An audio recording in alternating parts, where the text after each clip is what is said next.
তোমার স্বামীর চেয়ে তোমার ঠাকুরপোই তোমার কাছে বড় হলো? হ্যাঁ হলো। শেষে আমাকে ধরে নিয়ে যাওয়ার আগে আমি নিজেকে জ্বালিয়ে শেষ করে দেবো। তুমি জ্বলবে কেন? জ্বলতে হয় আমি সারাটা জীবন জ্বলবো। এই কাগজে লেখা আছে তুমি তোমার সমস্ত সম্পত্তি, জমি জমা, পোস্ট অফিসে টাকা পয়সা সব তোমার দাদার নামে লিখে দিচ্ছ। আমি কলকাতা যাব না। তাহলে তো থাকবি কোথায়? আমি ওর ঘরে থাকবো। তোর আমার ঘর কোথায়? তাহলে তো সবই তো আমার নামে লিখে দিয়েছিস। ভাই ঠিক আছে, আমি একদম ঠিক আছি রে।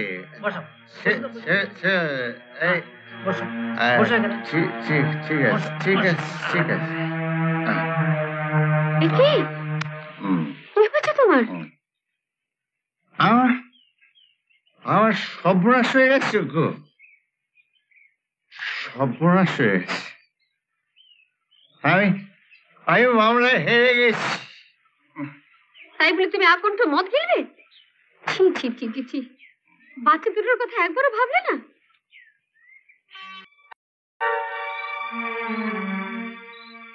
এখন কি করি বলো তো? কি করবে তা আমি কি জানি? জানবে না মানে? সংসারটা কি আমার একা? দেনার দায়ে জমি বাড়ি সব যখন যাবে তখন বুঝবে। যাবার জন্যই তো উঠে পড়ে লেগেছো। চাষের নাম করে যা দু একটা গয়না ছিল আমার সব নিয়েছো। তবু তোমার মদ গেলা শেষ হয়নি। মহাজনের কাছ থেকে একদিন দুদিন বাদে বাদে টাকা ধার নিয়েছো, তাও ওই মদের পেছনে ঠেলেছো। একবারও ছেলে মেয়ে দুটোর কথা ভেবেছো তুমি? আমি নয় ভাবিনি। তুমি ভেবেছো? আমি ভেবে কি করব বলো তো? পরের বাড়িতে দাসী ব্যক্তি করতে পারি, ওইটুকুনি তো বাকি আছে। হাতের কাছে যখন সহজ উপায় আছে তখন দাসী বৃত্তি করতে যাবে কেন? কি উপায় আছে? আছে গো আছে। তুমি ইচ্ছে করলে আমাদের সব অভাব রাতারাতি বুঝে যাবে।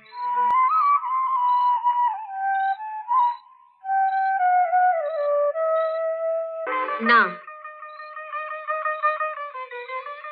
আমি পারবো না। ওর মতো একটা সোজা সরল ছেলেকে পথে বসে।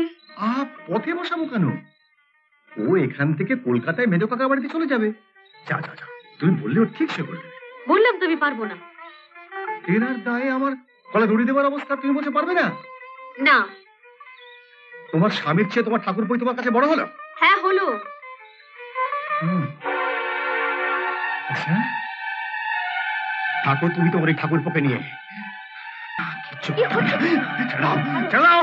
তুমি ছাড়ো। ছাড়ো বলছি। কি হচ্ছে? ছেড়ে দাও। এই কি করছো? শেষে আমাকে ধরে নিয়ে যাওয়ার আগে আমি নিজেকে জ্বালিয়ে শেষ করে দেবো।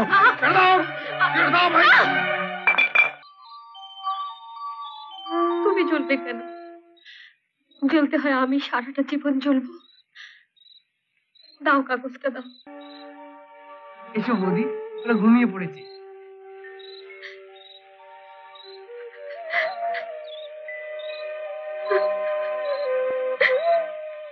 ওদের উপর এত মায়া পড়ে গেছে না বৌদি, ওদের ছাড়া আমি একটা দিনও থাকতে পারবো না।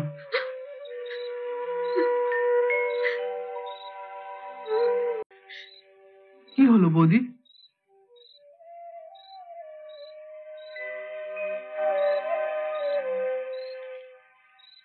এই কাগজে লেখা আছে তুমি তোমার সমস্ত সম্পত্তি, জমি জমা, পোস্ট অফিসে টাকা পয়সা সব তোমার দাদার নামে লিখে দিচ্ছ।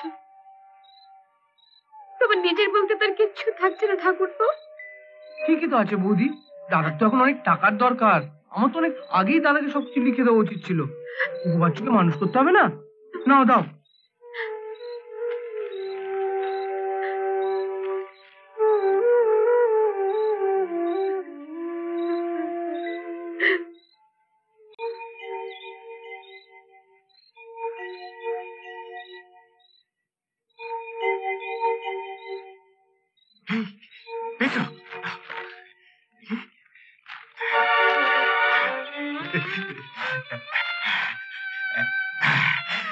একেবারে ঠিক আছে, কাল থেকে সব আমার।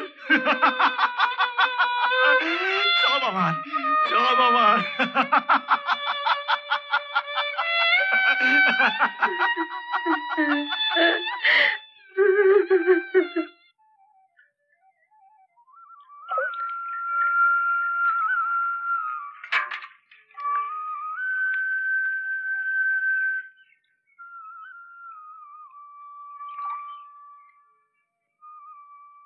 রে কখন রওনা দিবি? কোথায় যাবো আমি? কোথায় আবার? কলকাতায়। কলকাতা? আকাশ থেকে পড়লিস? কেন কাল রাত্রে বলতে কিছু বলেনি? কই, না তো। এনে হাত মুখ দিয়ে তৈরি হয়ে নে। না, আমি কলকাতা যাব না। দেখা বিরাট চাকরি তো থাকবি কোথায়? কেন? আমি ওর ঘরে থাকবো। তোর আবার ঘর কোথায়? কাল রাতে সবই তো আমার নামে লিখে দিয়েছিস। ঘরটাও লিখে দিয়েছি? হ্যাঁ। শোন, তোর ট্রেনের ভাড়া, মেদো কাকার ছবি, ঠিকানা সব তোর বৌদির কাছ থেকে নিয়ে সোজা গিয়ে ওই মেদো কাকার বাড়িতে এনে তাড়াতাড়ি কর।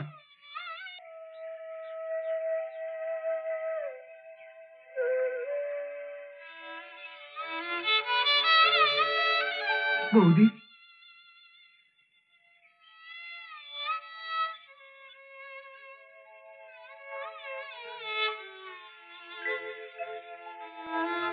উঠোনেও কি একটু জায়গা হবে না বৌদি? আমি যে এদের ছেড়ে থাকতে পারবো না বৌদি। গোয়াল ঘরে মতির পাশে চট পেতে শুতেও রাজি আছে। তুমি একটু দাদাকে বুঝিয়ে বলো না বৌদি, একটু বুঝিয়ে বলো না বৌদি, একটু বুঝিয়ে বলো না বৌদি। হলো তোর হলো?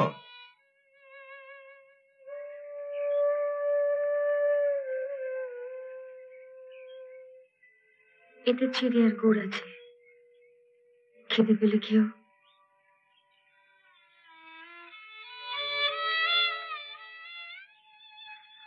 ট্রেনের টিকিটটার পথ খরচার টাকা।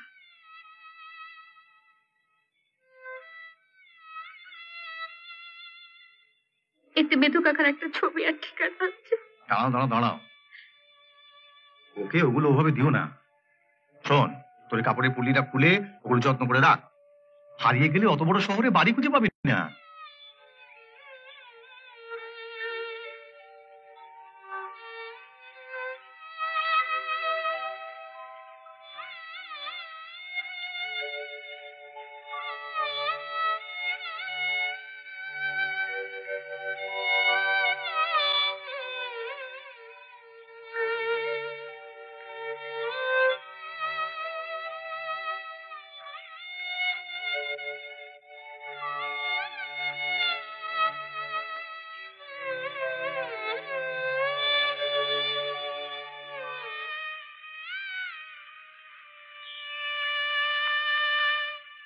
ঠিক আছে ঠিক আছে।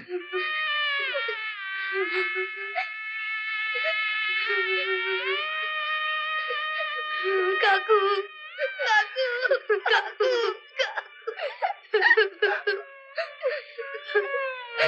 এই, চল চল চল দিকে চল।